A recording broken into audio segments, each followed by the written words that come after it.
కిషన్ రెడ్డి కూడా అక్కడికి చేరుకున్నారు. రామోజీరావుకు కడసారిగా నివాళులర్పించిన అనంతరం ఆయన మాట్లాడారు. ఆయన ఏమన్నారో చూద్దాం. ఇటు వ్యవసాయ రంగంలో కానీ, తెలుగు భాషకు సంబంధించినటువంటి విషయంలో కానీ, పత్రికకు సంబంధించినటువంటి జిల్లా ఎడిషన్స్ తీసుకురావడంలో కానీ, మరి ఎమర్జెన్సీలో కాంగ్రెస్ పార్టీ వ్యతిరేకంగా పోరాటం చేయడంలో కానీ రామోజీరావు గారు ప్రముఖ పాత్ర పోషించారు. 1983లో ఎన్టీ రామారావు గారు తెలుగుదేశం ప్రారంభించడానికి, తెలుగుదేశం అధికారంలో రావడానికి రామోజీరావు ఆ రోజు కీలక పాత్ర పోషించారు.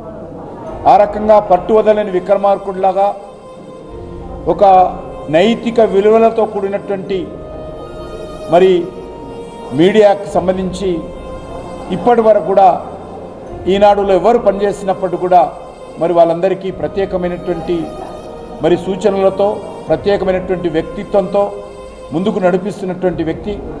ఈరోజు మరి ఈనాడు పత్రిక అనేక సంవత్సరాలుగా తెలుగు భాషలో నంబర్ 1 పత్రికగా ఉన్నది.